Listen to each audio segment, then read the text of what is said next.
Well, good morning and welcome to Connect, the weekly podcast for the California MBA featuring one-on-one interviews with movers and shakers in the mortgage industry. I'm Susan Milazzo, CEO of the California MBA. I'm very happy that you could join us today. Before we get to today's guest, I'd like to take a moment to thank our Connect podcast sponsor, Incelerate. Thanks, Susan, and thanks for listening. This is Josh Wren, CEO and founder of Incelerate. We're grateful for our partnership with the CMBA and are committed as a company to help lenders close more loans. We do this with our customer experience platform that has a CRM, lead management, marketing, automation, robust content library, desktop and mobile applications. We do this to help you engage and stay connected to your current borrowers, referral partners, past borrowers, and potential new ones. If you want to find out why we're the fastest growing CRM provider in the mortgage industry, please reach out to us and ask for a demo. Okay, thank you, Josh. And that brings me to today's guest. I'm very pleased to welcome Nick Pabarcus from LoanDepot. Nick, welcome. Hello, thank you for having me. Yeah, oh, this is great. So I always, I like to start out the podcast interviews with just a little history, kind of how you came to the mortgage industry. Nobody ever says, oh, I wanted to be a mortgage banker when I grow up. So it's always kind of interesting to hear how people landed in this business. Well, I stumbled into it kind of similar to probably a lot of people out there, just almost by accident, where I had finished college and I was an athlete playing volleyball overseas. And when I came back, my college the booster was in human resources at a company called Long Beach Mortgage, and so I was an English lit major. Which explains a lot about our relationship, Susan, right? We're all, I certainly quote Chaucer a lot, right, as we're talking. It all makes sense now. It all makes sense. Right. But it was just basically, here's an opportunity. And this is before Long Beach was bought by Washington Mutual.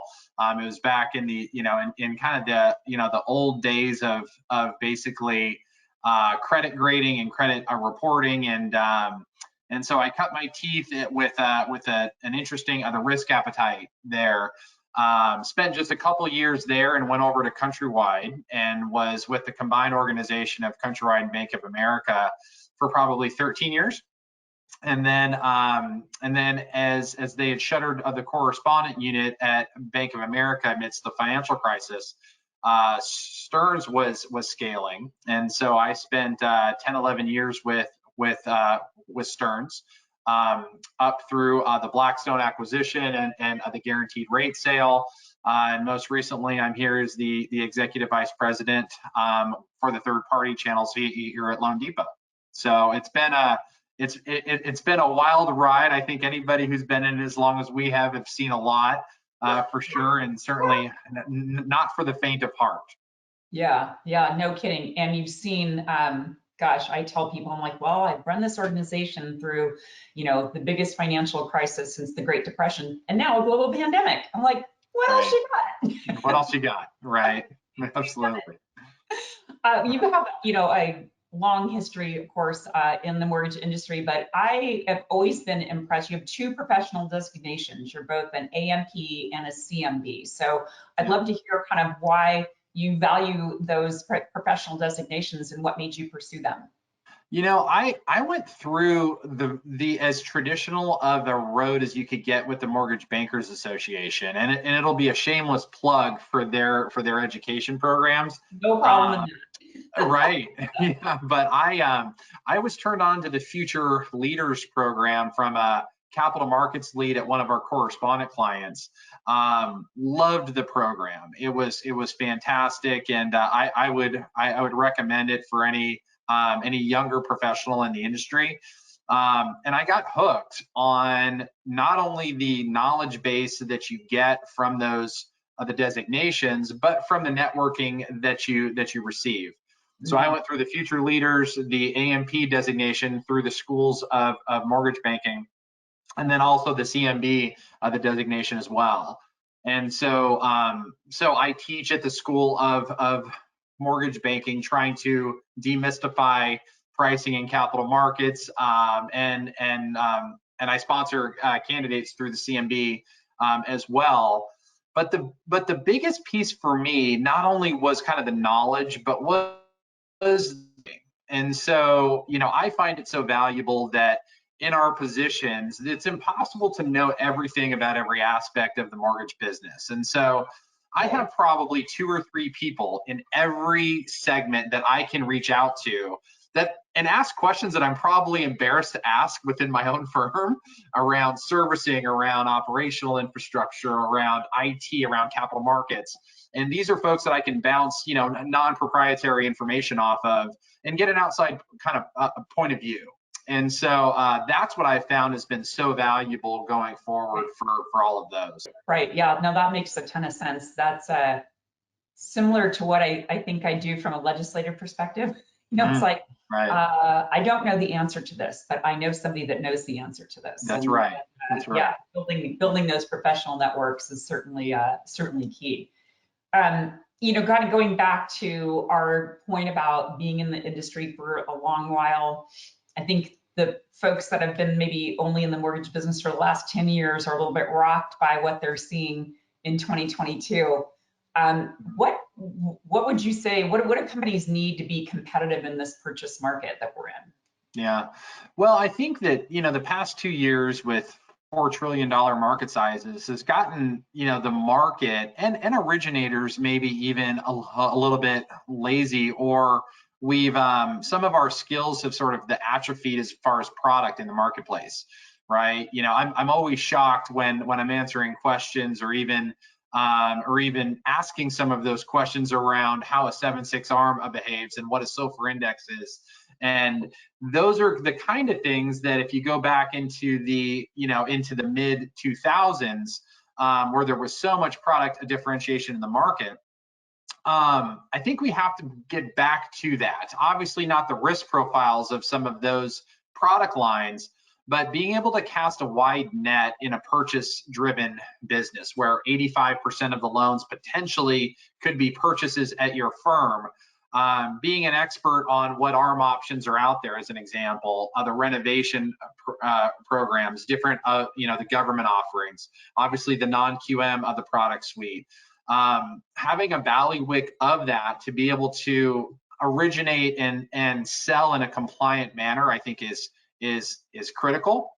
And then under the backdrop of being with a firm, and if you're leading one of those firms around the digital experience, right? You know, as borrowers become less and less patient with waiting in line for anything, albeit a mortgage, I think it's critical that we enhance that and we meet those borrowers where they are, right? And as we're dealing with different of the demographics, right? Some of them do want to talk. Some of them do want to be on video. Some of them do want to meet in person. A lot of them don't want that. You know, they want text, they want chat, they want a full, I don't have to talk to anybody, I just want you to provide the financing. So we have to meet those borrowers where they are in the marketplace, and all of those different mediums will allow us to do that. Yeah, certainly, you know, COVID's pushed us to that more of a technology-driven consumer transactions, right? And so you're right, we have to, that's what they expect for, you know, consumers expect for everything else they buy, and they're going to have that expectation when they're getting a mortgage as well. Right, right. To leverage that technology. It's funny, yeah, you mentioned non-QM, so we, you know, flash back to, you know, the spring of 2020 when, you know, there wasn't a non-QM market for a minute, and now it's, you know, everything, you know, people are talking about, and certainly going to be one of the topics at this year's Western Secondary Market Conference. You are chair of that conference this year, so I've been around longer than you've been around, but it's pretty important. It's our signature event for the residential lending industry. We're excited about what we're going to offer this year. So I just thought you might want to talk with our listeners a little bit about what they can expect at the event. Well, I think you and I are biased, but I think that we have an amazing group of sessions, like that's really relevant to the market conditions. Like you mentioned on the non-QM piece, huge, right? We have a slew of industry experts there, and in each of our sessions, we've really been able to lock down the best of the best. So things ranging from straight, you know, the capital markets panel into technology and how technology can assist in the secondary market. The CEO panel on how you lead through these sorts of environments, whether you're a CEO or a frontline manager, or just even within your book if you're a frontline salesperson. I'm especially excited about bringing a Christy Furco out. What an amazing ambassador for our industry overall, and we're going to be able to sit down with her one-on-one, and that springboards into the Empower session with some of the most amazing female leaders that you're going to find in this market. And not to be outdone, private label securitization, mergers and acquisitions, like I'm hoping it checks off the box for everybody. It's got something for everybody for sure, but hopefully it's got a lot for everybody, and that's what we're very excited about. I think you've done a great job at, from the beginning. I know it was important to you to kind of develop that agenda that really touches on what is really important in a critical year like 22. And I think you've done a great job, and thanks for your leadership for that. Yeah. We've also got a pretty fun event on the first night, our all attendee party. Oh, I don't even know if I should talk about that because I get so excited. So the Yacht Rock band is, I think, what everyone's kind of chattering about for sure. It seems to be this wave. Like, I live in San Diego, and there's probably half a dozen Yacht Rock bands that are playing like every weekend.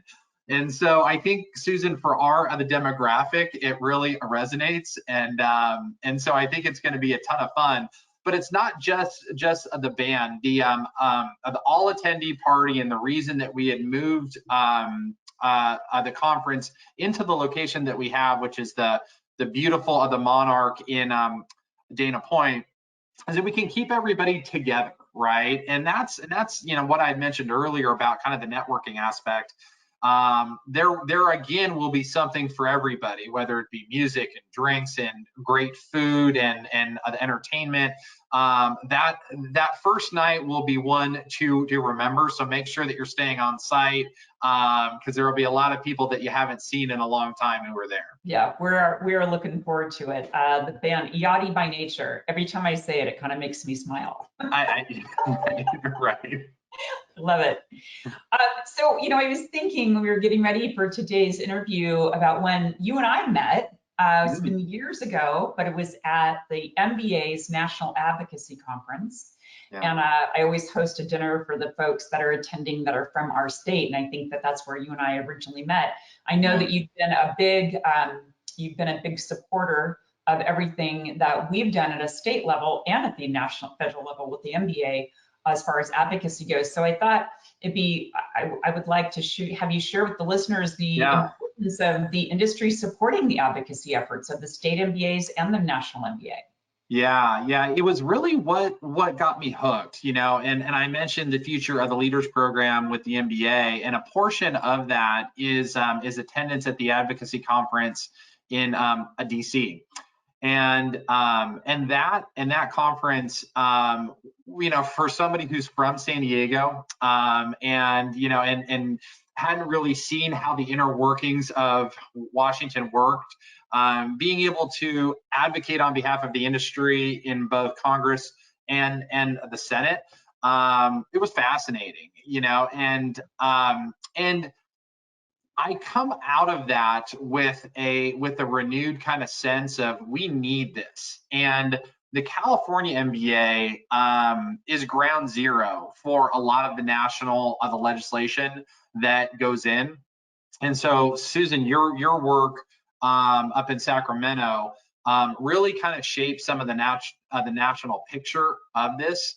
And I think it would take us a couple hours to go through all of the bills that have either been pushed through or thwarted based upon your advocacy and the advocacy for all of the member firms that participate to shape residential finance for the entire country.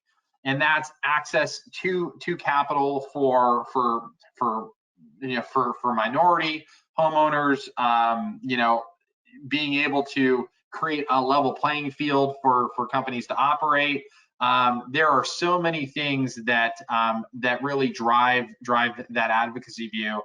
I'm not sure there's anything more important, you know, in today's environment. So I'm fascinated by it. I'm passionate about it, and the work that you do really deserves a ton of kudos for the entire industry, Susan. So, well, thank you. And you know, it's members like you and industry leaders like you that make us strong. So I appreciate you being a good advocate for what we do from a legislative and regulatory standpoint. And thank you, Nick, for joining me today on Connect. Really loved having you and look forward to the Western Secondary Market Conference here in just a few weeks. Absolutely. I will see you there. And thank all of you for joining us for today's episode of Connect. If you would like to access any of our episodes, you can follow us on our YouTube channel. We're also available on SoundCloud, Apple Podcast, and Spotify. We'll see you next week with another episode of Connect. See you next time.